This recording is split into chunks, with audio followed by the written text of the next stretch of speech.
नमस्कार दोस्तों, आप सभी का स्वागत है आपके अपने YouTube चैनल ट्रिकी नंबर 1 में। दोस्तों, इस वीडियो में हम लोग मैथ के प्रैक्टिस सेट को यहाँ पर सॉल्व करेंगे। दोस्तों, यहाँ पर आपको 25 प्रश्न दिए गए हैं। आप लोग पूरे प्रैक्टिस सेट को अच्छी तरीके से यहाँ पर सॉल्व करिएगा और उसके बाद आप लोग अपना स्कोर हमें कमेंट बॉक्स में बता दीजिएगा। और दोस्तों, अगर आपके एग्ज़ाम में मैथ के प्रश्न आते हैं तो ये वीडियो आपके लिए काफ़ी ज़्यादा इम्पॉर्टेंट है। तो चलिए शुरुआत करते हैं यहाँ पर प्रश्न नंबर 1 से। पहला प्रश्न आपके सामने है, 15,000 रुपये की धनराशि पर 8% वार्षिक दर से 2 वर्षों के लिए चक्रवृद्धि ब्याज कितना होगा। दोस्तों, यहाँ पर आपसे पूछा गया है चक्रवृद्धि ब्याज कितना होगा। तो यहाँ पर आप लोग चक्रवृद्धि ब्याज किस टाइप से निकालेंगे, चलिए समझते हैं। सबसे पहले आपसे कहा गया है कि आपके पास 15,000 रुपये हैं और 15,000 रुपये पर 8% वार्षिक ब्याज की दर से, ठीक है। 8% का मतलब क्या होता है, इसका मतलब होता है 8 बट्टा में होता है इसका 100, ठीक है। और ठीक है, तो इतना आपका ये होता है 8 बट्टा 100 होता है ये। तो अगर आप यहाँ पर इसका 8 बटे 100 निकालेंगे, आप अगर इसका 8 बट्टा 100 निकालेंगे तो यहाँ पर आपको समझना पड़ेगा कि ये कितना आएगा।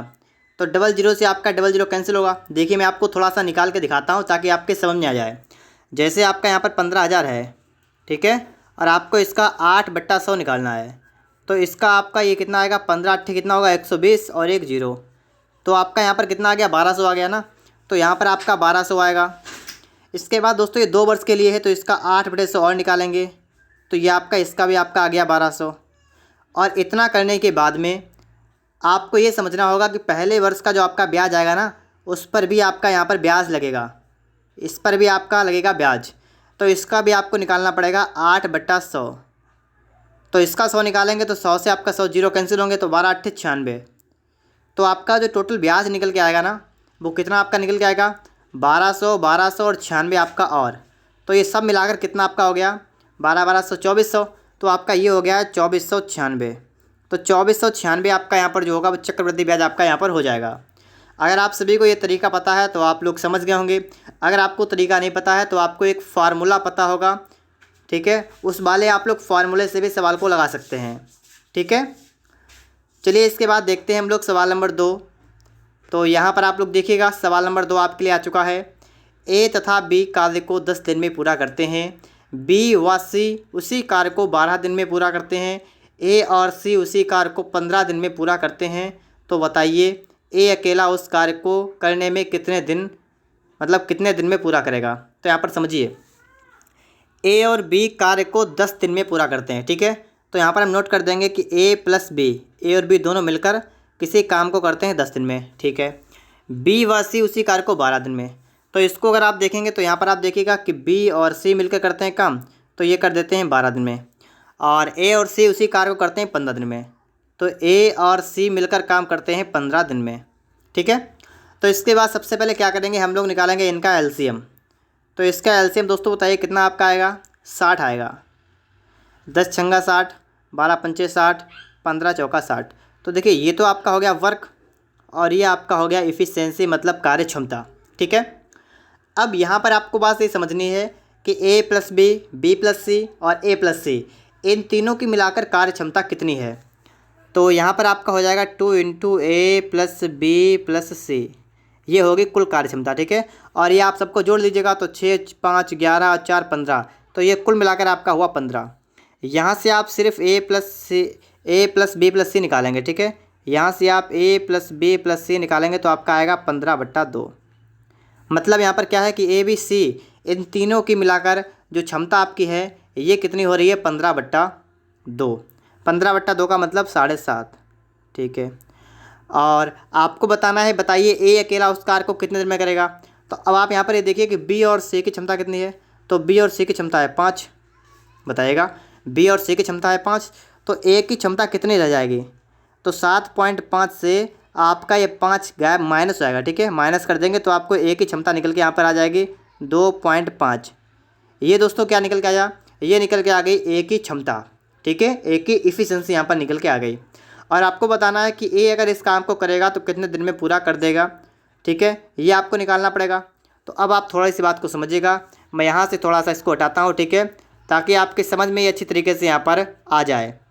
तो इतना कर लेने के बाद आप यहाँ पर क्या करेंगे, आप यहाँ पर निकालेंगे ए इसे कितनी देर में करेगा, आपको समय निकालना है। समय का आपका फॉर्मूला होता है वर्क अपॉन एफिशिएंसी।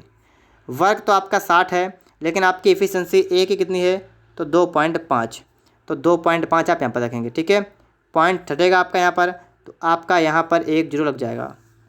इसको आप डिवाइड कर देंगे, 25 दूना 50, 50 10, 25 चौका 100, तो ये आपका आ गया 24, ठीक है। तो 24 दिन आपका जो है यहाँ पर होगा, ये बिल्कुल आपका राइट आंसर बनेगा, ठीक है।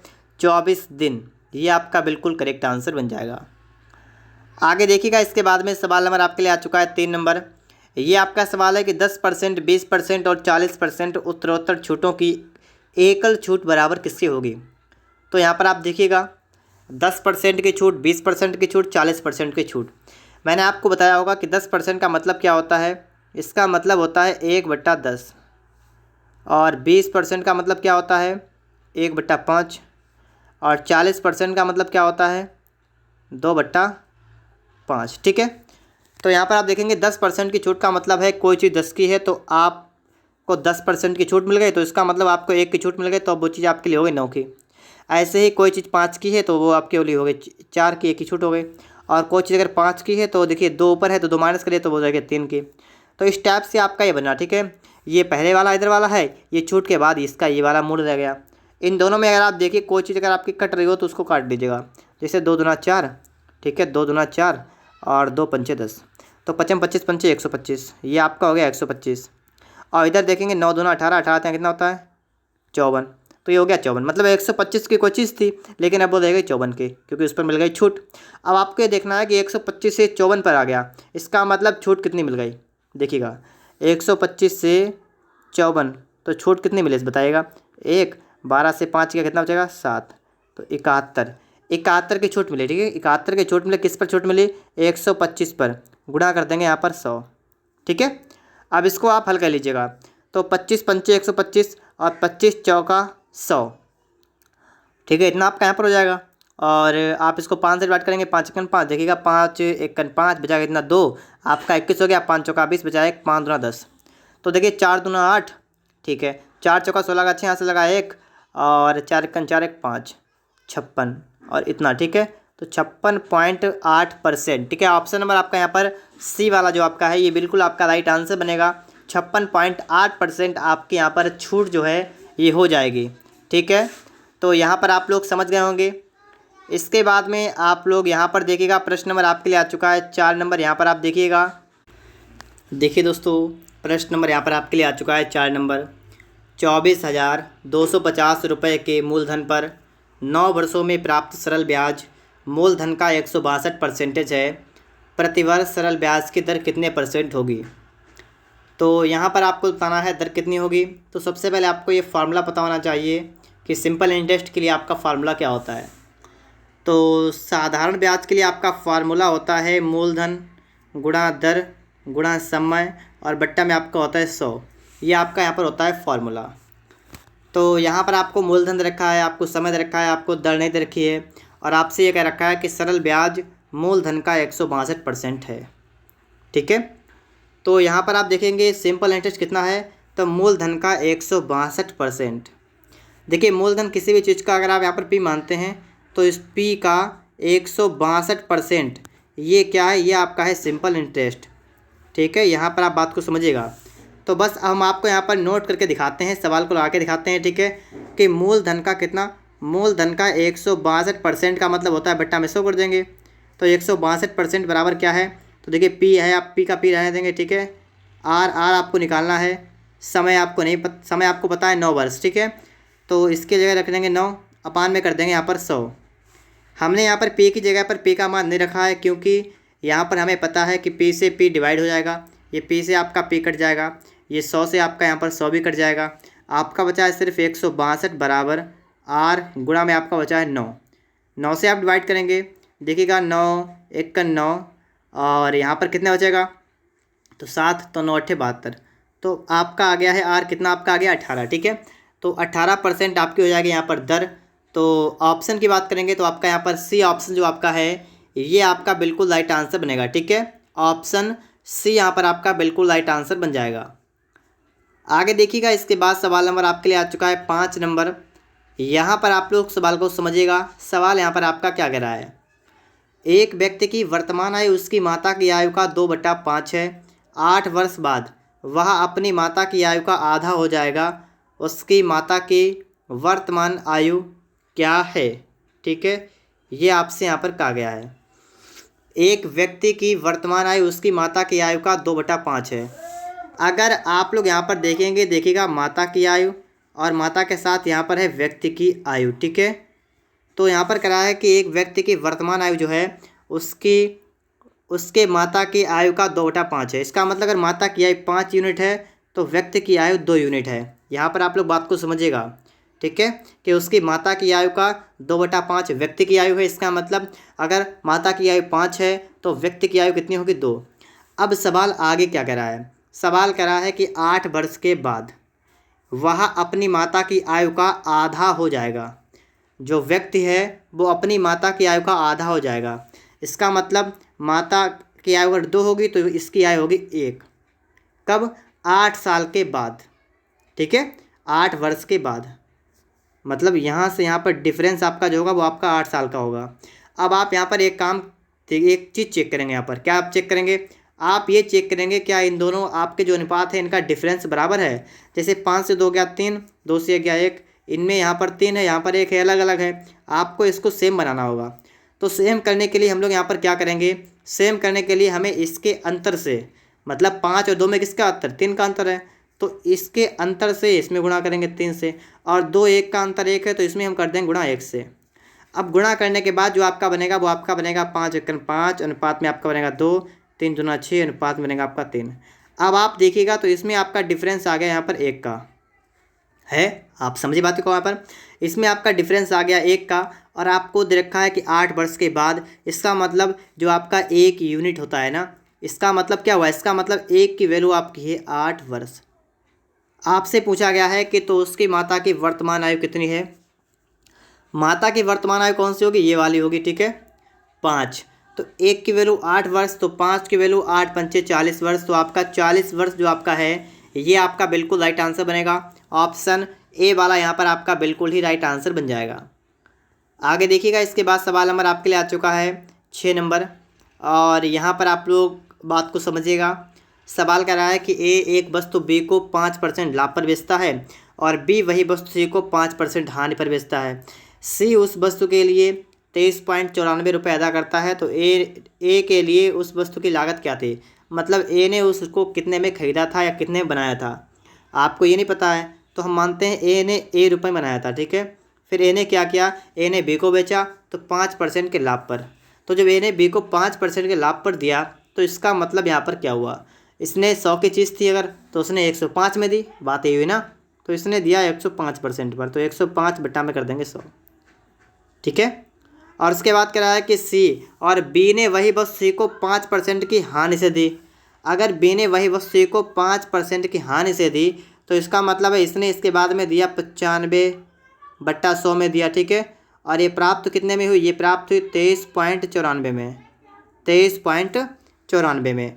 तो यहाँ तक इतनी बात हुई, और ये बात आप सभी को क्लियर भी हुई होगी। ठीक है, 5 से काटेंगे, 5 दूना 10, 5 एकन 5, 5 से आपका 20 बार जाएगा, और यहाँ से 5 से आपका 19 बार जाएगा, और 5 से आपका 20 बार यहाँ पर जाएगा। ठीक है, इतना आप सभी के समझ में यहाँ पर आ गया होगा। ओके, यहाँ पर आपको कोई समस्या नहीं होगी। मैं आपको थोड़ा सा यहाँ पर और भी बताना चाहता हूँ। जैसे आप यहाँ पर देखेंगे तो आपका ये वाला पॉइंट हटेगा, तो आपके इसके बट्टे में आपके 2 जीरो आ जाएंगे, और ये जो आपके 2 जीरो आएंगे ना, वो आपके इन वाले जीरो से आपके 2 जीरो कैंसिल हो जाएंगे। ठीक है, तो आपका इतना बन जाएगा। अब आप यहाँ पर ए बराबर निकालेंगे तो आपका ए बराबर निकलेगा, यहाँ पर देखिए 2300 आपका 94 था पहले से, आपका यहाँ पर 2 गुणा 2 वहाँ पर हो गया, और अपान की अगर हम बात करेंगे तो आपका यहाँ पर हो गया 21 गुणा में आपका हो गया 19। तो इतना कुल मिलाकर आपका यहाँ पर बनेगा। अब आप इसको हल करेंगे तो 21 या 19 से काट लीजिएगा, तो 19 एकन 19, इसको देखिएगा तो 19 एकन 19 बचा कितना 4, 49 हो गया। 19 दूना 38 बचा कितना 11, 114, 19 छंगा 114। ठीक है, और 21 एकन 21, 21 छंगा 124, तो 6 दूना 12, 12 दूना 24, तो आपका यहाँ पर 24 आएगा। ठीक है, कि ए के लिए उस वस्तु की लागत क्या थी? तो ए के लिए उस वस्तु की लागत थी 24 रुपये। अब दोस्तों यहाँ पर क्या है कि आपको जो ऑप्शन दे रखे हैं ये चारों ऑप्शन आपके अलग हैं, ठीक है। मैंने ये चेक भी कर लिया है। इसका जो आपका करेक्ट आंसर बनेगा वो आपका 24 ही बनेगा, ठीक है। यहाँ पर जो आपके ऑप्शन लिखे हैं ये सभी ऑप्शन आपके रॉन्ग यहाँ पर हैं। तो आप लोग यहाँ पर बात को समझ गए होंगे। और दोस्तों अगर आपको इसकी PDF चाहिए तो इसकी PDF के लिए आप लोग टेलीग्राम चैनल को ज्वाइन करिएगा। आप टेलीग्राम पर सर्च कर लीजिएगा ट्रिकी नंबर 1, तो आपको वहाँ पर ये मिल जाएगा, ठीक है। इसके बाद हम चलते हैं प्रश्न नंबर 7 पर। यहाँ पर हम देखते हैं सवाल नंबर 7 को। ये सवाल नंबर 7 आपके सामने है। एक परीक्षा में पास होने के लिए एक छात्र को कुल अंकों में से 280 अंक प्राप्त करना आवश्यक होता है। नीमा को 264 अंक प्राप्त हुए जिससे वह 2% से फेल हो गए। परीक्षा पास करने के लिए कम से कम कितने % अंक लाना अनिवार्य है। मतलब पास होने के लिए 280 अंक लाने हैं, लेकिन नीमा को 264 अंक प्राप्त हुए और 2% से फेल हो गई। इसका मतलब क्या है कि 280 अंक पर पासिंग है, मार्क है, लेकिन नीमा के 264 आए और उसको अगर उसके पास मतलब उसके अगर 2% अंक और आ जाते तो वो पास हो जाती। बात को समझे आप लोग। उसके मतलब 264 नंबर तो आ गए, लेकिन 2% से फेल हो गई। इसका मतलब अगर उसके 2% नंबर और आ जाते तो वो पास हो जाती। तो 280 बराबर आपका हो जाएगा 264 प्लस का 2%। और यहाँ पर आप इसको माइनस कर देंगे तो आपका बचेगा कितना।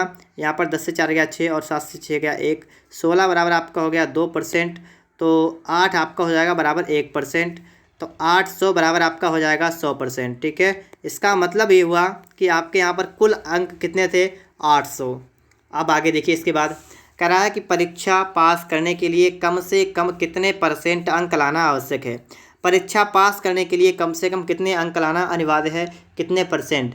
तो यहाँ पर आपने देखा है कि 280 अंक लाना अनिवार्य है, ठीक है। 280 अंक लाना अनिवार्य है। तो आप यहाँ पर लिख लेंगे 280 बट्टा में कर देंगे 800 और % में चेंज करने के लिए इसमें 100 से कर देंगे मल्टीप्लाई। अब यहाँ पर आप देखेंगे तो 2 जीरो से आपके 2 जीरो कैंसिल होंगे। 8 से डिवाइड करेंगे, 8 8 या 24 बचा कितना 4, 8 पंचे 40। तो इसका मतलब 35% अंक लाना इसको अनिवार्य हो जाएगा, ठीक है। ऑप्शन ए वाला आपका यहाँ पर बिल्कुल राइट आंसर बन जाएगा। इसके बाद आप यहाँ पर देखिए सवाल नंबर आपके लिए आ चुका है 8 नंबर। यहाँ पर आप लोग देखिएगा सवाल को। तो यहाँ पर आपका है कि 200 एवं 600 के मध्य ऐसे कितनी संख्याएँ हैं जो पूर्ण रूप से 4, 5, 6 से विभाज्य हैं। देखिए 4, 5, 6 से विभाज्य है, इसका मतलब आपको यहाँ पर सबसे पहले तो 4, 5, 6 का निकालना है LCM, ठीक है। तो यहाँ पर हम लोग सबसे पहले 4, 5, 6 का निकालेंगे LCM। आप 2 से डिवाइड करेंगे, 2 दूना 4, 5 फिर 2 तियाँ 6 फिर 2 दूना 4 पंचे 20 तियाँ 60। तो आपका इसका LCM आ गया 60, ठीक है। 60 LCM आ गया। अब आपको बताना है कि 200 और 600 इसके बीच में कितनी संख्याएँ आपकी ऐसी पड़ेंगी, ठीक है। ऐसी कितनी संख्या आपकी पड़ेंगी जो आपके किससे हों, मतलब 60 से आपके डिवाइड हों। अब आपको मैं यहाँ पर लिख के थोड़ा दिखा दूँ तो इससे कि आपको कोई समस्या ना हो। जिससे कि आपके 200 के बाद कौन सी संख्या ऐसी होगी जो 60 से विभाज्य हो। तो 6 चौक 24, मतलब अगर आप 240 को लिख लेंगे तो ये आपके 60 से डिवाइड होगी। उसके बाद कौन सी होगी, तो ऐसे आप चेक कर सकते हैं क्योंकि यहाँ पर 600 की बात की गई है। एक आपकी होगी 6 पंचे 30, मतलब 300 आपकी होगी। फिर 6 रंग 36, 360 होगी। फिर 42 मतलब 420 होगी। फिर 6 48 मतलब 480 होगी। फिर 6 9 54 540 होगी। और फिर 600 तो आपकी पहले से ही है। और इन्होंने कहा था कि 200 600 के मध्य, तो 200 और 600 के बीच में आपकी संख्या कितनी बनी, तो आपकी संख्याएं 6 बन गई। मैंने आपको निकाल के भी दिखा दी हैं। तो आपका सी ऑप्शन यहाँ पर बिल्कुल राइट आंसर बन जाएगा, ठीक है। यहाँ पर आप देखिए इसके बाद सवाल है कि किन्हीं दो संख्याओं का गुणनफल 36 है और इनका योगफल 13 है। उन दो धनात्मक संख्याओं में अंतर कितना होगा। देखिए यहाँ पर आपसे कहा गया अंतर। देखिए जैसे कि आपको यहाँ पर दे रखा है कि a + b योग कितना है, योग है 13, और a × b कितना है, a × b है 36, ठीक है। तो अगर यहाँ पर आप देखें थोड़ा सा, अगर आप यहाँ पर थोड़ी सी बुद्धि लगाएं अगर, तो ऐसे कौन सी दो संख्या है जिनका गुणा करें 36 आ जाए और योग करें 13 हो जाए। तो 36 गुणा करने पर किसका किसका आएगा, एक तो आता है 9 चौक 36, 9 चौक 36, ठीक है। और एक आता है 4, एक आता है 6 और 6 रंग 36, ठीक है। ये आपके दो होते हैं गुणनखंड। अब आप इनमें से देख लीजिएगा, 12 तियाँ भी होता है, 12 तियाँ 36 होता है, ठीक है। 18 दूना 36 होता है। इनमें से आपको वो निकाल देना है जिसका योग आपका 13 हो रहा हो। तो सिर्फ आपका एक यहाँ पर है 9 4, इसी का आपका 13 होता है। आप चेक कर लीजिए यहाँ पर, तो 9 4 13 और 9 चौक 36। आपको बताना इनका अंतर, तो 9 और 4, इसका अंतर कितना हुआ, 5 का अंतर हुआ। तो यहाँ पर आपका डी बोला, ठीक है, डी आपका हो जाएगा 5। यहाँ पर बिल्कुल आपका राइट आंसर बन जाएगा। कितना आपका बनेगा, 5, ठीक है। तो आप सभी लोग यहाँ पर बात को समझ गए होंगे। आगे देखिएगा, इसके बाद सवाल नंबर आपके लिए आ चुका है 10 नंबर। यदि 5 नींबुओं का क्रय मूल्य 16 रुपये हो तो एक नींबू 25% लाभ पर बेचने से होने वाला विक्रय मूल्य कितना होगा। 5 नींबुओं का क्रय मूल्य 16 रुपये। देखिए 5 नींबू और इनका सीपी कितना है, 5 नींबू, ठीक है, इनका सीपी, ठीक है, ये किसका मतलब क्रय मूल्य कितना इनका है, 16 रुपये। तो एक का अगर सीपी की बात करें कितना होगा, तो एक का हो जाएगा 16/5 रुपये, इतना होगा ना एक का सीपी, ठीक है। और कह रहा है एक नींबू को 25% लाभ पर बेचने से होने वाला विक्रय मूल्य कितना होगा। अब देखिए एक नींबू का आपका क्रय मूल्य आ गया 16/5 रुपये, और इसको आपको बेचना कितने पर है, आपको बेचना है 25% के लाभ पर, मतलब 125% पर, 125/100 पर आप इसको बेचेंगे। ये आपका इसका होगा क्या, एसपी, ये आपका इसका विक्रय मूल्य होगा। हल कर लेंगे आप लोग इसको जब, तो हल करेंगे 25 पंचे 125, 25 25 चौका 100 और 25 पंचे 125, 5 से आपका 5 कैंसिल, 4 चौका 16, तो आपका एसपी कितना आएगा, 4। इसका मतलब 4 रुपये आपका यहाँ पर हो जाएगा विक्रय मूल्य, ठीक है। तो विक्रय मूल्य आपका यहाँ पर हो गया है 4 रुपये। तो यहाँ पर आप लोग बात को समझे, यहाँ पर बेचने पर होने वाला विक्रय मूल्य कितना है, तो आप क्या बताएंगे, 4 रुपये। आगे देखिएगा, इसके बाद सवाल नंबर आपके लिए है 11 नंबर। ये आपका सवाल कर रहा है कि ए का वेतन बी के वेतन से 25% अधिक है। तो ए का वेतन बी के वेतन से 25% अधिक, मतलब अगर बी का वेतन अगर 100 है तो ए का वेतन कितना होगा, 125। क्यों, कह रहा है कि ए का वेतन बी के वेतन से 25% अधिक है। तो ए का वेतन बी के वेतन से 25 अधिक का मतलब है कि अगर बी का वेतन 100 है तो ए का वेतन 125। अब सवाल ये कह रहा है, सवाल यहाँ पर कह रहा है कि बी का वेतन ए के वेतन से कितना परसेंटेज कम है। तो बी का वेतन ए के वेतन से ये वाला कितना कम है, ये बताइएगा, ये पूछा है ना। तो ए के वेतन से ये वाला 25 कम है, किससे, ए के वेतन से। तो ए का वेतन है 125, गुणा कर देंगे यहाँ पर 100 से। तो इसको आप हल करेंगे तो 25 सेकंड 25 25 25 125 और 5 से आपका काटेंगे, आपका आएगा 20%, ठीक है। तो 20% आपका जहाँ पर आपको दिखेगा वो आपका राइट आंसर बनेगा। तो ऑप्शन की अगर यहाँ पर हम लोग बात करेंगे तो आपका यहाँ पर बी वाला जो आपका है ये आपका बिल्कुल राइट आंसर बन जाएगा। आगे देखिएगा, 11 के बाद आपके लिए सवाल आ गया है 12 नंबर। सबसे छोटी संख्या क्या है जिसे दोगुना करने से 12 18 21 30 से पूरी तरह डिवाइड हो जाएगी संख्या। तो यहाँ पर आप थोड़ा देखेंगे, 12 18 21 और 30 इनसे पूरी तरह विभाज्य होगा। तो इसके लिए आपको सबसे पहले आपको 12 18 21 30 का निकालना पड़ेगा एलसीएम, ठीक है। तो 12 18 और 21 और 30, इसका एलसीएम निकालेंगे। आप इसको 30 से डिवाइड करेंगे, 3 चौका 12, 3 छक्का 18, 3 सत्ते 21, 3.30। और भी इसको हम डिवाइड कर लेंगे, इसको 2 से डिवाइड कर लेंगे तो 2 दूना 4, 2 3 6, 7 2 पंचे 10। तो इतना आपका यहाँ पर हो जाएगा। इसकी आप गुणा करेंगे तो 3 दूना 6, 6 दूना 12, ठीक है, और 12 पंचे 60, तो 60 हो गया ये। और गुणा में आपका ये वाला बचा है 7 3 21, गुणा करेंगे 0, 6 1 6, 6 दूना 12, 1260 आपका यहाँ पर निकल के आ गया। लेकिन सवाल क्या कर रहा है, सबसे छोटी संख्या क्या है जिसे दोगुना करने से, मतलब जिसे दोगुना करें तो आपका जो है ये इससे पूरी तरह विभाजित हो जाए, ठीक है। तो 1260 है, आपको आंसर भी दिख रहा है, लेकिन बात को समझ लीजिएगा कि ऐसी कौन सी संख्या है जिसको दोगुना करने पर जो है ये जो है इन सभी से कट जाए। इसका मतलब ये जो आपकी बन जाए ये 1260 बन जाए।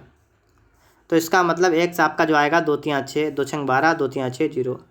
इसका मतलब जो आपकी संख्या आएगी ना वो आपकी 630 होगी, ठीक है, 1260 नहीं होगी, 630 आपकी संख्या होगी। अगर आप इसको दोगुना कर देंगे तो ये आपकी 1260 होगी, और जो कि आपकी 12 18 21 30 से पूरी तरह डिवाइड हो जाएगी, ठीक है। तो करेक्ट आंसर ऑप्शन सी। यहाँ पर आप सबसे पहले एक सूत्र याद कर लीजिएगा। आपका फॉर्मूला होता है टाइम एंड वर्क में M1D1/W1 बराबर M2D2/W2। इस वाले फार्मूले को आप याद रखेंगे। अब आप सवाल को लगा लीजिएगा, कोई समस्या यहाँ पर नहीं होगी। 8 पुरुष 24 दिन में 80 हेक्टेयर फसल काट सकते हैं। देखिए 8 पुरुष हैं 24 दिन में, तो 24 दिन हो गए, और फसल काटते हैं 80 एकड़, तो 80 ठीक है बराबर। अब कह रहा है 36 पुरुष, तो 36 पुरुष हो गए, फिर 30 दिन में, तो 30 हो गया। कितने हेक्टेयर फसल काटेंगे आपको नहीं पता, काम कितना होगा, तो आप यहाँ पर x मान लेंगे। इसको आप कर देंगे सॉल्व। तो यहाँ पर आप देखेंगे तो 6 चौक 24 और 6 चरंग 36, 6 बार आपका गया। 8 एकन 8, 8 दुसामन 80, आपका 8 बार, मतलब 10 बार चला गया। ठीक है, इसके बाद में आप इसको 2 से डिवाइड करेंगे तो 2 दूना 4 और 2 आपका 5 बढ़ जाएगा, 2 पंचे 10 और 2 एकन 2, 2 3 आपका जाएगा 6। तो आपका यहाँ पर हो जाएगा x बराबर 5 गुणा 3 गुणा 30। तो 5 तियाँ 15, 15 तियाँ 45 और 1 0, 450 आपका यहाँ पर सी वाला जो आपका है ये आपका यहाँ पर बिल्कुल राइट आंसर बन जाएगा। ठीक है, ऑप्शन नंबर आपका यहाँ पर सी बिल्कुल करेक्ट आंसर बन जाएगा। आगे देखिए, इसके बाद सवाल नंबर आपके लिए आ चुका है 14 नंबर। इसको आप देखिएगा, 20 संख्याओं का औसत 12 है, पहले 12 संख्याओं का औसत 11 है, अगले 7 संख्याओं का औसत 10 है, अंतिम संख्या ज्ञात कीजिए। ठीक है, तो 20 संख्याओं का औसत आपको रखा है 12, मतलब कुल 20 संख्या हैं, इनका औसत आपका 12 है, तो इसकी गुणा कर देंगे तो आपका निकल के आएगा योग 12 दूना 24। ये आपका टोटल आ गया यहाँ पर योग। ठीक है, टोटल। फिर आपसे कहा पहले 12 संख्याओं का औसत 11 है, पहले 12 का है 11, तो ये कितना बना 12 एकन 12 का 2 हाथ से लगा 1, 12 एकन 12 1 13, 131 हो गया। और कह रहा अगले 7 संख्याओं का 10 है, तो अगले 7 जिनका है 10, तो इसका कितना, इसका हुआ 70। तो ये टोटल आप करेंगे जब यहाँ पर, तो आपको पता लगेगा 17 12 7 कितना होता है 19। 19 संख्याओं का आपका योग हो रहा है 0 1 1, तो 7 3 10 का जो हाथ लगाया 201। 21 संख्याओं का आपका 19 संख्याओं का आपका हो रहा है 201, और ये आपके यहाँ पर 20 संख्याएं थी जिनका योग आपका था 240। आपसे कहा अंतिम संख्या याद कीजिए, तो आप 240 में से 201 को माइनस करेंगे, आपका बचेगा 39, ये आपका। ठीक है, एक बार फिर से देख लीजिएगा, यहाँ पर इतना बचेगा ना, थोड़ी सी गलती यहाँ पर हुई है कि जो हमने 12 11 गुणा किए, तो 12 एकन 12 का 2 हाथ से लगाए, 12 एकन 12 13, 132 होगा। ठीक है, 202 होगा, और इसको माइनस करेंगे तो आपका यहाँ पर ये आएगा, आपका आएगा 38। ठीक है, 38 आपका बनेगा। ऑप्शन आपका यहाँ पर बी वाला जो आपका है ये आपका बिल्कुल राइट आंसर बन जाएगा, ऑप्शन नंबर बी। इसके बाद में आप लोग यहाँ पर देखेंगे, यहाँ पर आपके लिए आ चुका है सवाल नंबर 15। यहाँ पर आप लोग सवाल को पढ़िएगा। एक आदमी धारा के साथ 15 किलोमीटर प्रति घंटा और धारा के विपरीत 9 किलोमीटर प्रति घंटा की गति से नाव चला सकता है। स्थिर पानी में नाव की चाल ज्ञात कीजिए।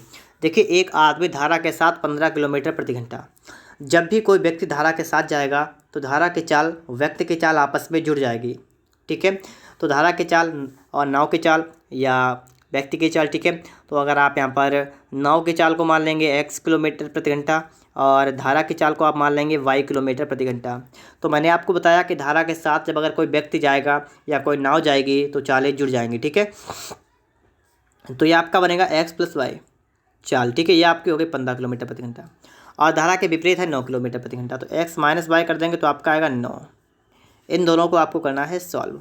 ये कट जाएगा, आपका हो जाएगा 2x बराबर 15 9 आपका हुआ 24, x कितना आपका हो गया 12। ठीक है, स्थिर पानी में नाव की गति कितनी है 12 किलोमीटर प्रति घंटा। ऑप्शन नंबर आपका यहाँ पर डी वाला जो आपका है ये बिल्कुल ही राइट आंसर बनेगा, 12 किलोमीटर प्रति घंटा। ओके, आप सभी लोग इस बात को समझ गए होंगे। इसके बाद में आप यहाँ पर देखेंगे सवाल नंबर आपके लिए आ चुका है 16 नंबर, और ये सवाल आपको समझना पड़ेगा। ठीक है, तो इसको थोड़ा मैं सही से कर रहा हूँ। ठीक है, तो यहाँ पर आप समझिएगा, यहाँ पर ये आपका सवाल है। ठीक है, आप सभी को सवाल यहाँ पर दिख रहा होगा। अगर आपको साफ़ ना दिख रहा हो तो आप लोग वीडियो की क्वालिटी को थोड़ा बढ़ा सकते हैं जिससे कि आपको साफ दिखाई दे। तो यहाँ पर आप देखेंगे सवाल है कि एक भिन्न के अंश और हर में 2 जोड़ने से वह भिन्न 3/4 हो जाता है। देखिए, इस सवाल को अगर आप लगाएंगे तो इस सवाल काफ़ी ज़्यादा लॉन्ग हो जाएगा, तो लगाने से अच्छा है इसको आप ऑप्शन से लगा लें तो आपके लिए बेहतर रहेगा। कह रहा है एक भिन्न के अंश और हर में 2 जोड़ने से, ठीक है, क्या होता है 2 जोड़ने से क्या होता है वह भिन्न 3/4 हो जाती है। तो सबसे पहले हम ए वाले को उठाएंगे और इसके अंश और हर में 2 जोड़ के देखेंगे। तो 6 और 2 कितना हुआ 8, और बट्टा में 7 और 2 कितना हुआ 9। अगर आप इसको डिवाइड करें तो क्या 3/4 हो पाएगा? नहीं हो पाएगा, तो आपका ये वाला गलत हुआ। फिर आप इसको उठाएंगे, 3 और 2 कितना हुआ? 5, 5 2 कितना हुआ? 7। अगर आप इसको और ज़्यादा डिवाइड कर सकते हैं क्या? तो आप नहीं कर सकते हैं, तो ये क्या आपका 3/4 आएगा? नहीं आएगा, तो ये भी गलत हो गया। 2/3 आपका लिखा है, इसमें जोड़ेंगे 2 2 आपका हुआ 4, 3 2 आपका हुआ 5, तो आपका आ गया 4/5। क्या ये वाला आपका 3/4 हो सकता है? नहीं हो सकता है ना, तो ये भी गलत हुआ। चौथा वाला, इसको भी चेक कर लीजिए, 13 2 कितना हुआ? 15, 18 2 कितना हुआ? 20, ये आपका कट जाएगा, आपका आएगा देखिएगा 5 3 15, 5 चौका 20, तो ये वाला आपका बिल्कुल सही है। डी ऑप्शन आपका यहाँ पर बिल्कुल ही राइट आंसर बन जाएगा। ओके, यहाँ पर आप सभी लोग बात को समझ गए होंगे। ठीक है, आगे देखिएगा आप लोग, इसके बाद में सवाल नंबर आपके लिए आ चुका 17 नंबर, इसको आप देखिएगा। ठीक है, ए और बी का वर्तमान उम्र का अनुपात 4:5 है। ए और बी का वर्तमान उम्र का अनुपात कितना है? 4:5 है। सवाल कर रहा है कि 5 वर्ष के बाद वह अनुपात 5:6 हो जाएगा। अगर आप इसका डिफरेंस सबसे पहले देखें, डिफरेंस कितना आ रहा है, तो आपका डिफरेंस इसमें आ रहा है 1 का।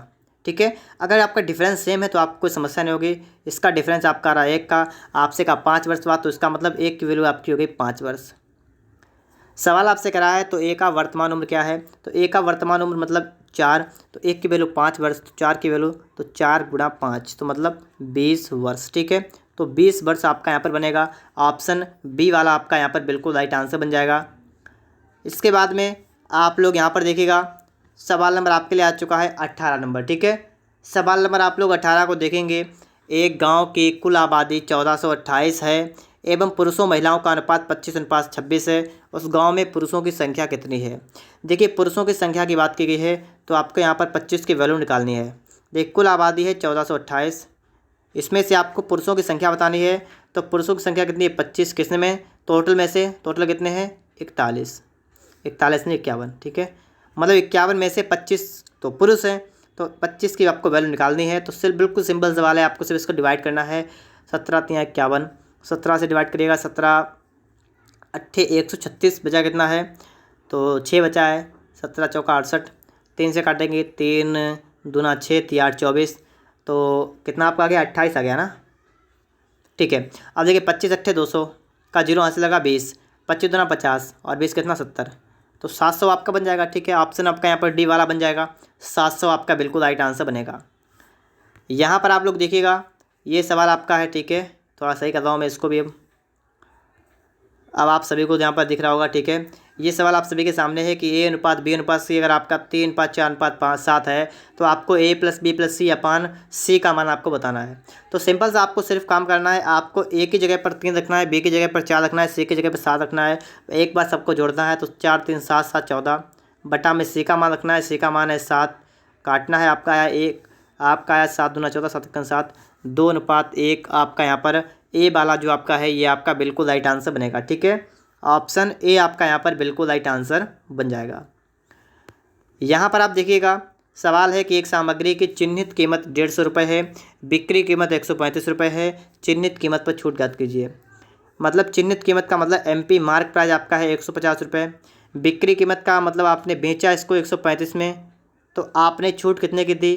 15 की छूट दी। और किस पर दी? तो 150 पर छूट दी 15 की, गुणा में कर देंगे 100, आपका आंसर यहाँ पर निकल के आ जाएगा। 0 से 0 कैंसिल, 15 से 15 कैंसिल, आपका बचा है 10%। ठीक है, 10% ये रहा। ठीक है, तो बी वाला ऑप्शन बिल्कुल राइट आंसर बनेगा, 10%। यहाँ पर आप देखेंगे, सवाल यहाँ पर है कि ए का 2/3 बराबर बी का 75% बराबर सी का 0.6। तो यहाँ पर आप देखिएगा, ए का कितना 2/3 बराबर बी का कितना 75% का मतलब 75/100 बराबर सी का कितना 0.6 मतलब 6 बटा में कर देंगे 10, ये आपका यहाँ पर आएगा। ठीक है, 6 बटा में कर देंगे हम लोग यहाँ पर 10। तो इसको थोड़ा अगर डिवाइड करेंगे तो 75/100 का मतलब 25 3 75, 25 चौका 100 ये हो जाएगा। और 6 का मतलब ये वाला अगर आप डिवाइड करेंगे तो आपका हो जाएगा 2 3 6 और 2 5 10। तो इसमें अगर आप इसका अनुपात निकालेंगे ना, ए अनुपात बी अनुपात सी, तो ए अनुपात बी अनुपात सी निकालने के लिए आपको इसको उल्टा कर देना है। 3/2 करना है अनुपात 4/3 करना है अनुपात 5/3 करना है, तो ये आपका यहाँ पर निकल के आ जाएगा क्या? अनुपात। ठीक है, अब इसके बाद में आप क्या करेंगे, इसका जो आपका हर है ना, हर का आप निकाल देंगे लासा। हर का लासा इसका आएगा 6, तो आप प्रत्येक संख्या में 6 से गुणा कर देंगे। मतलब पहली वाले में भी हमने 6 से गुणा किया है, दूसरी वाले में भी, तीसरी वाले में भी, इसलिए हमने पूरे में ब्रैकेट लगाकर 6 से गुणा कर दिया है। अब देखिए, अब हम इस वाले 2 से डिवाइड करेंगे 6 को, तो 2 तियाँ 6, आपका 3 बार गया, तो 3 की गुणा 3 में करेंगे, 3 तियाँ आपका आया 9 अनुपात। इसी प्रकार 3 दूना 6, तो 2 चौका 8 अनुपात, फिर 3 दूना 6, 2 पंचे 10, तो 9:8:10। ऑप्शन नंबर आपका यहाँ पर डी वाला बिल्कुल राइट आंसर बनेगा। 9:8:10 आपका जो आपका ये है, ये आपका बिल्कुल राइट आंसर बन जाएगा। इसके बाद में आगे देखेंगे हम लोग सवाल नंबर 21 के बाद हमारे लिए आ चुका है 22 नंबर। इस सवाल को हम लोग यहाँ पर देखेंगे। एक व्यापार में पी 4 महीने के लिए 600 रुपये, क्यू 2 महीने के लिए 800 रुपये निवेश करता है। पी और क्यू के लाभ की हिस्सेदारी का अनुपात ज्ञात कीजिए। तो यहाँ पर आप देखेंगे पी जो है 4 महीने के लिए 600 रुपये लगाता है और क्यू 2 महीने के लिए 800 रुपये। तो यहाँ पर हम क्या करेंगे, यहाँ पर हमें देखना है कि पी ने क्या किया है। पी ने रुपये लगाए हैं 600 और 4 महीने के लिए। क्यू ने क्या किया है, तो क्यू ने रुपये लगाए हैं कितने 800 और कितने दिन के लिए 2 महीने के लिए। आप इनके लाभ का अनुपात निकालेंगे तो आप इनको डिवाइड करेंगे, आपका क्या अनुपात निकल के आ रहा है देखिएगा ज़रा। आपके 2 जीरो कैंसिल हो रहे हैं। फिर उसके बाद में 4 एक्कन 4, 4 दूना 8, 2 एक्कन 2, 2 तियाँ 6, आपका ये आ रहा है 3 एक्कन 3 बट्टा 2 एक्कन 2। इसका मतलब इनके जो आपका लाभ हो रहा है ना पी और क्यू में, इसका अनुपात आपका निकल के आ रहा है 3:2। ठीक है, तो ऑप्शन नंबर आपका यहाँ पर सी वाला जो आपका है, ये आपका बिल्कुल राइट आंसर बनेगा। ठीक है, ऑप्शन नंबर सी। इसके बाद आप यहाँ पर देखिएगा सवाल नंबर आपके लिए आ चुका है 23 नंबर। चलिए हम लोग इस सवाल को यहाँ पर देख लेते हैं। कह रहा है डेटॉल और पानी के 20 लीटर के एक मिश्रण में डेटॉल और पानी का अनुपात 2:3 है। तो डेटॉल और पानी का अनुपात है 2:3। तो डेटॉल को डी लिखेंगे, पानी को पी लिखेंगे। इसका अनुपात आपका है 2:3 और ये इसका 20 लीटर मिक्सर है। ठीक है, इसका ये क्या है 20 लीटर मिक्सर है। अगर हम मिश्रण में 2 लीटर डेटॉल जोड़ने पर, तो सबसे पहले तो आप इसमें लीटर की अगर बात करेंगे तो 2 3 कितना 5, तो 5 की वैल्यू आपकी हो गई 20 लीटर। तो 1 की वैल्यू आपको जाएगी 4 लीटर। तो 2 की वैल्यू कितनी आपकी हो गई 8 लीटर और 3 की वैल्यू कितनी हो गई, तो 3 चौका 12 लीटर। ठीक है, तो मतलब क्या है कि 8 लीटर डेटॉल है और 12 लीटर पानी है। अब कह रहा है मिश्रण में 2 लीटर डेटॉल जोड़ने पर, अब इसमें 2 लीटर डेटॉल और जोड़िएगा, तो ये तो आपका हो गया 10 लीटर और ये आपका 12 का 12 ही रहेगा। और इसका आपको अनुपात बताना है, तो इसका अनुपात आपका बन जाएगा 5:6। तो 5:6 आपका यहाँ पर डी वाला आपका जो है ये बिल्कुल आपका राइट आंसर बन जाएगा। ठीक है, ऑप्शन डी। आगे देखिए आप लोग, इसके बाद सवाल नंबर आपके लिए आ चुका है 24 नंबर। 100 मीटर लंबी ट्रेन जिसकी गति 144 किलोमीटर प्रति घंटा है, कितने समय में एक बिजली के पोल को पार करेगी। समय का आपका फॉर्मूला होता है दूरी बटे चाल। दूरी कितनी है 100 मीटर। ठीक है, चाल कितनी है 144 किलोमीटर प्रति घंटा। देखिए 144 है और किलोमीटर प्रति घंटा को आपको मीटर प्रति सेकेंड में चेंज करना पड़ेगा, तो 5/18 से गुणा करेंगे। तो इसमें 5 और इसके बट्टे में करेंगे 18, तो ऊपर कर देंगे 18। ठीक है, गुणा कर देंगे इसमें, तो कितना आपका निकल के आएगा। आपका यहाँ पर देखिएगा 18 का 18 और 18 8 144 और इसके बाद और इसको आप डिवाइड करेंगे तो 5 एकन 5 और 5 दूना 10, जीरो आपका हो गया और आपका हो गया 20/8। इसको आप डिवाइड करेंगे, देखिए 8 दूना 16 बचा 4, 8 पंचे 40, तो आपका आ गया 2.5 सेकेंड। ऑप्शन नंबर आपका यहाँ पर ए वाला आपका जो है आपका ये बिल्कुल आपका राइट आंसर बन जाएगा। ठीक है, तो यहाँ पर आप लोग देखिएगा प्रश्न नंबर आपके लिए आ चुका है 25 नंबर। इस सवाल को आप देखिएगा। पी 360 किलोमीटर की दूरी 10 मीटर पर सेकेंड की रफ्तार से आगे बढ़ रही है। एक मोटरसाइकिल से तय करने में कितना समय लगेगा। समय क्या होता है आपका दूरी बटे चाल। दूरी की बात करेंगे तो 360 किलोमीटर और चाल देखेंगे 10 मीटर प्रति सेकेंड, तो 10 लिखेंगे और मीटर प्रति सेकेंड को किलोमीटर प्रति घंटा में अगर चेंज करना है तो 18/5 से गुणा करेंगे, तो 18 यहाँ पर कर देंगे, 5 कर देंगे ऊपर। अब आप इसको करेंगे सॉल्व, तो जीरो से आपका जीरो कैंसिल होगा, 18 दूना 36, 2 पंचे 10, तो आपका राइट आंसर बनेगा ऑप्शन नंबर ए। क्या बनेगा आपका 10 घंटे। तो अगर आप सभी को वीडियो अच्छा लगा है तो आप लोग वीडियो को लाइक करिएगा। चैनल पर अगर आप लोग नए हैं तो आप लोग चैनल को सब्सक्राइब भी कर लीजिएगा।